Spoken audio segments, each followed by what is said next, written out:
जय जगन्नाथ सांग मैंने आउ गोटे नुआ वीडियो को आपको स्वागत। आपन को प्रीवियस वीडियो रे गोटे रिमोट लॉक सिस्टम विषय आपन को जनई आउ तीनोटी लॉक आपन को फोन में सेफ्टी किपरि रखिपर आपन को फोन को चलतु स्टार्ट करिया।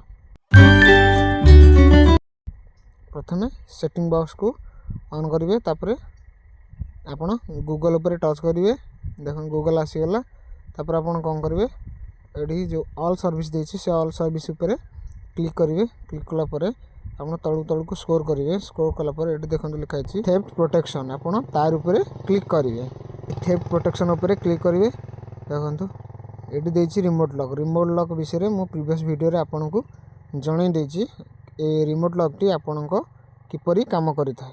तबे ता व्यतीत आपन को आउ तीनोटी लॉक विषय रे मो आपन को आज कहबी। से तीनोटी लॉक देखंतु तीनोटी एक लॉक अछि।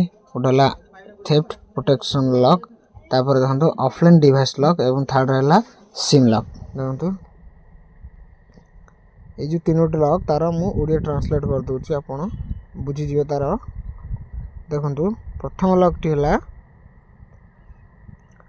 जदि ए सेटिंग चिन्हट करे जे केही जणे आपन को डिवाइस नै पळाई जाउछि तबे स्क्रीन लॉक हो जिवो। देखंतु द्वितीय रहला ऑफलाइन डिवाइस लॉक, आपन को डाटा को सुरक्षा देबा पई आपन को डिवाइस ऑफलाइन हेबा परे स्क्रीन शीघ्र लॉक हो जिवो। तृतीय देखंतु सिम लॉक, जदि लिंक होइथे सिम कार्ड को काढी दिया जाय तबे आपन को डिवाइस टी लॉक हो जिवो। त माने कोन देखंतु प्रथमे जो लॉक टी हला थेफ्ट डिटेक्शन लॉक, जदि आपन फोन टी चलाउछन्ती आपन को फोन टी को केही आपन को हाथरू टी को छड़ई दौड़ी की पळाई जाए तो जदि स्क्रीन टी ऑन थिवो ताले ऑटोमेटिकली आपन को स्क्रीन टी लॉक हो जिवो। एटा होची तारो काम। द्वितीय टी हला कोन ना offline device lock. Offline device lock रो माने हला जेतेबेला आपन फोन टी ऑफलाइन हे जिवो त आपन फोन टी लॉक हो जिवो। तृतीय कोन ना सिम लॉक, जदि आपन जो सिम टी आपन को फोन ने पड़िथिवो से सिम टी लिंक हे थिवो फोन ने, आपनकर धन जदि फोन टी चोरी हो गला केही नेई तो प्रथम से जदि सिम कार्ड टी काढी दिए ताले आपन को फोन टी को लॉक हो जिवो। तो ए तीनोटी तार लॉक थिला।